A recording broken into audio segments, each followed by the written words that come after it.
The North American porcupine is one of the largest rodents found in North America, weighing around 9 kilograms in the wild, and they can live as long as 18 years. Dale Gienow from WildNorth is here to talk more about a shy and relatively solitary creature. So Dale, how many porcupines do we find in Edmonton? You know what? We have a surprising amount. We generally don't see them.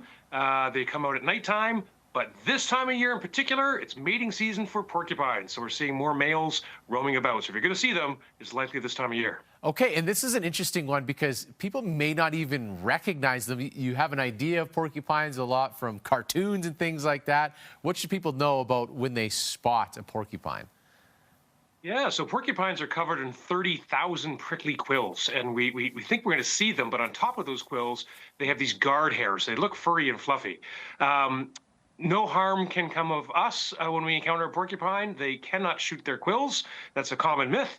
However, if your dog is sniffing around where it doesn't belong, the porcupine can whack him with that tail. Or if the dog bites a porcupine, of course, he's not being nearly as innocent as he'd like to lead you to believe. So we have to be a little careful with that respect. They also like to eat our fruit trees sometimes. They can girdle the bark from trees, killing our trees. So, you know, a lot of people don't like to have them immediately in their backyard, but they're a great denizen of Edmonton. Kind of neat to see, and beautiful creatures. One of the larger mammals we can find here. Yeah, it is very cool when you spot one, though the dogs are concerned. Do you have any advice for dog owners to make sure they keep their dogs away from porcupines? Yeah, so like any interaction with wild animals, things can go south pretty quickly. So you want to make sure, of course, you always have your dog on a leash, unless you're at an off-leash dog park. If you do have a porcupine that's living under your porch, or maybe it's in a tree in your backyard through the night, and you're concerned about letting your dog out in the backyard, you can call us here at WildNorth. We can give you some really great tips to help deter the porcupine, or help to get to move along and find a place that's maybe more suitable for it to hang out during the evening where there are no dogs around. What if your dog does get quilled? What's the move there? Yeah, so you want to take your dog to the vet immediately. So those quills are covered in tiny little barbs, kind of like shingles on a roof.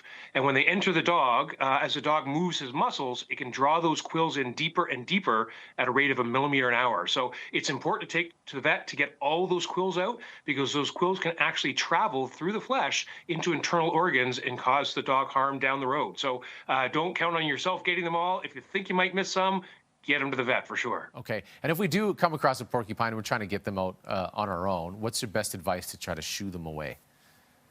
Yeah, so porcupines, to your point earlier, are kind of shy creatures. So lots of noise, light in their dens when they're trying to hunker down for the evening, make it seem unsafe for them, and smells. If you have a little bit of dog poop, you can toss into the den, something like that, to give them the impression it's not safe to be there. They'll likely move on their own. They only have one baby. It's in the spring. They're not protective of their young. They often leave the little guys to their own devices, and people sort of accidentally kidnap them, thinking they're abandoned sometimes.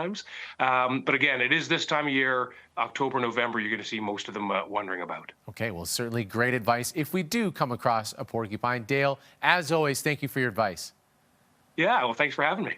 If you have any questions for WildNorth, you can visit them at wildnorth.ca.